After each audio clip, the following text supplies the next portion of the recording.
नमस्कार विद्यार्थी मित्रो, या शैक्षणिक वर्षात 2021-22 मधील सेमिस्टर 3 लोकसंख्याशास्त्र या SYBA अप्लाइड ग्रुप या विषयाच्या अभ्यासक्रमासंदर्भात आपण चर्चा करत आहोत. सेमिस्टर 3 पेपर डेमोग्राफी या विषयाचा 100 गुणांचा आहे आणि यामध्ये एकूण 3 युनिट आहेत. या 3 युनिटपैकी अर्धा युनिट मी स्वतः घेणार आहे आणि अर्ध युनिट SR कांबळे सर घेणार आहेत. तर सुरुवातीला आपण अभ्यासक्रमाच्या संदर्भात चर्चा करणार आहोत. तर सेमिस्टर 3साठी लोकसंख्याशास्त्र या विषयासंदर्भात अप्लाय ग्रुपमधील SYBAचा हा पेपर एकूण 100 गुणांचा आहे. यामध्ये 3 युनिट आहेत. पहिला युनिट इंट्रोडक्शन्स ओळख, दुसरं युनिट आहे sources of demography data in India, भारतातील लोकसंख्याशास्त्राच्या सांख्यिकीय डाटा किंवा आधार सामुग्रीविषयी माहिती, आणि तिसरा युनिट आहे टेक्निक ऑफ ॲनालिसिस, तंत्रांचं विश्लेषण. या संदर्भात 3 घटक आहेत.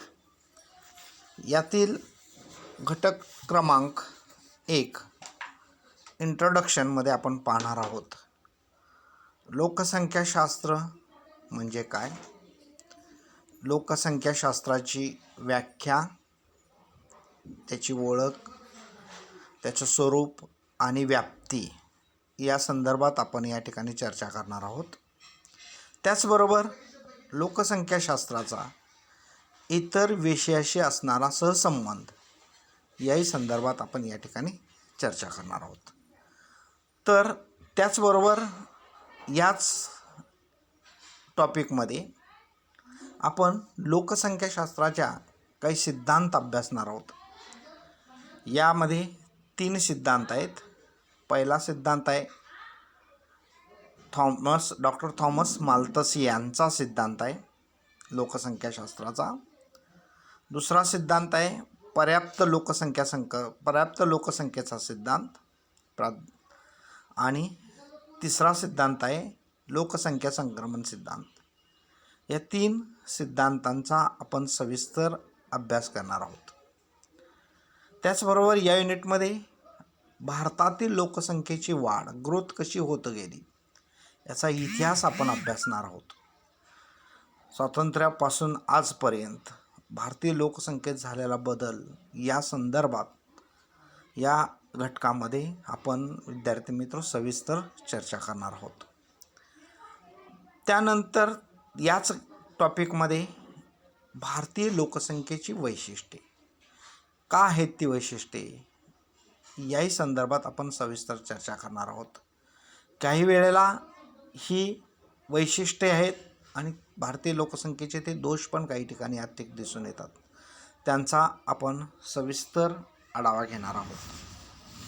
त्यानंतर आपण हा पहिला घटक इंट्रोडक्शन्स हा जो पहिला युनिट आहे की ज्यामध्ये लोकसंख्याशास्त्र, त्याची ओळख, स्वरूप, व्याप्ती, लोकसंख्येचे सिद्धांत, भारतातील लोकसंख्या वाढ आणि लोकसंख्या वाढीचे विश्लेषण हा टॉपिक प्राध्यापक SR कांबळे सर हे घेणार आहे. दुसरा टॉपिक आहे लोकसंख्या सामुग्रीचा, भारतातील लोकसंख्या सामुग्रीच्या माहिती किंवा आधार, स्रोत, मार्ग, कशा पद्धतीची माहिती मिळू शकते या संदर्भातला हा दुसरा युनिट आहे. हा युनिट मी घेणार आहे.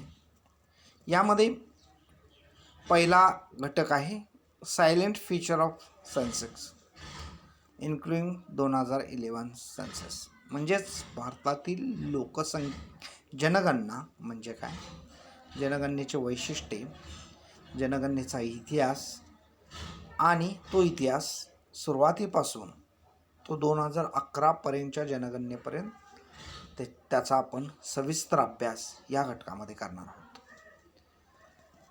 त्याचबरोबर त्या ठिकाणी सिव्हिल रजिस्ट्रेशन सिस्टीम याचाही अभ्यास, लोकसंख्या संदर्भात माहिती घेणार याचाही अभ्यास आपण या ठिकाणी करणार आहोत. त्याचबरोबर आपण नॅशनल सॅम्पल सर्वे याही गोष्टीचा या ठिकाणी आपण सविस्तर अभ्यास करणार आहोत. या लोकसंख्या विषयक हे माहिती मिळवणारे घटक आहेत, साधनसामुग्री आहे, आणि या साधनसामुग्री संदर्भात आपण सविस्तर चर्चा करणार आहोत. यामध्ये जर आपण पाहिलं की लोकसंख्या सामग्रीचे मार्ग, यामध्ये सिव्हिल रजिस्ट्रेशन सिस्टीम म्हणजेच मुलकी नोंदणी पद्धती, या मुलकी नोंदणी पद्धतीची प्रस्तावना, त्या पद्धतीमध्ये भारताचा इतिहास, या भारतातील मुलकी नोंदणी पद्धतीचे गुणदोष याही संदर्भात आपण चर्चा करणार आहोत. दुसरा आहे नॅशनल सॅम्पल सर्वे, लोकसंख्या नमुना पाहणी, याचाही अभ्यास आपण या ठिकाणी करणार आहोत.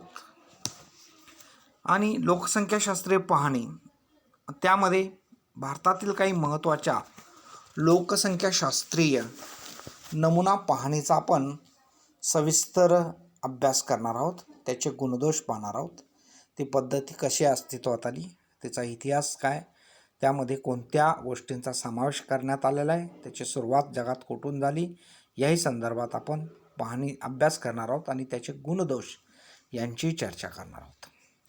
त्याचबरोबर या टॉपिकमध्ये राष्ट्रीय कुटुंब आरोग्य पाहणी, डेमोग्राफिक सर्वे, नॅशनल फॅमिली हेल्थ सर्वे 1 आणि 2, म्हणजेच राष्ट्रीय कुटुंब आरोग्य पाहणी 1 व 2 या पाहणीचाही सविस्तर अभ्यास करणार आहोत. त्याचे उद्दिष्ट, पाहणीचा शोध निर्णय, त्याचे गुणदोष याही संदर्भात चर्चा करणार आहोत. या पाहणीचे गुणदोष हा घटक क्रमांक 2, युनिट क्रमांक 2 लोकसंख्याशास्त्र या अभ्यासक्रमाचं आहे. हे मी स्वतः डॉक्टर बी डिंगवले घेणार आहे. तिसरं आहे टेक्निकल ॲनालिसिस.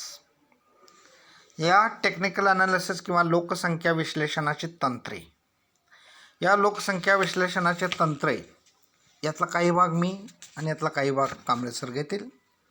यामध्ये जननदर आणि मृत्यूदर, त्याचे प्रकार, ढोबळ जननदर म्हणजे काय, ढोबळ मृत्यूदर म्हणजे काय, त्याचबरोबर वयसापेक्ष जननदर, वयसापेक्ष मृत्यूदर, प्रमाणित जननदर, प्रमाणित मृत्यूदर याची चर्चा, याचा अभ्यास आपण या ठिकाणी या युनिटमध्ये करणार आहोत, सविस्तर अभ्यास करणार आहोत. दुसरा घटक आहे जनन क्षमता. जनन म्हणजे काय, जनन क्षमता, त्याची व्याख्या, जननावर परिणाम करणारे घटक, जनन दर, त्यामध्ये जीवशास्त्रीय, शरीरशास्त्रीय, सामाजिक व सांस्कृतिक घटक, आर्थिक घटक, त्याचं मापन, याही संदर्भात आपण सविस्तर चर्चा करणार आहोत. त्यानंतर यामध्ये लोकसंख्या वाढीचं मापन, त्याची रेट कशा पद्धतीने वाढत गेली, त्याचं धोरण काय आहे, त्याची वैशिष्ट्ये काय आहेत, याही संदर्भात आपण सविस्तर अभ्यास या टॉपिकमध्ये करणार आहोत.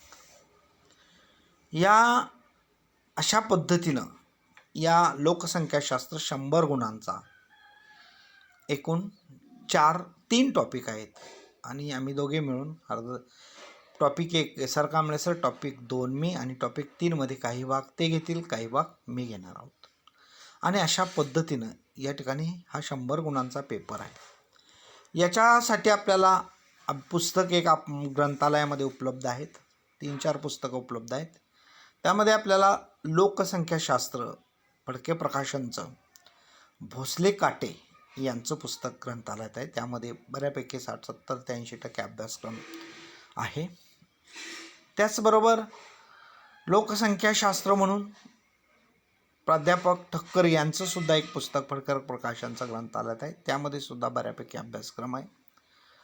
त्याचबरोबर अन्य काही पुस्तकं या ग्रंथालयामध्ये लोकसंख्याशास्त्राच्या आपल्याला उपलब्ध आहेत आणि त्या ह्या पुस्तकांचा विचार करून त्यामध्ये आपल्याला बऱ्यापैकी अभ्यासक्रम माहिती मिळू शकते.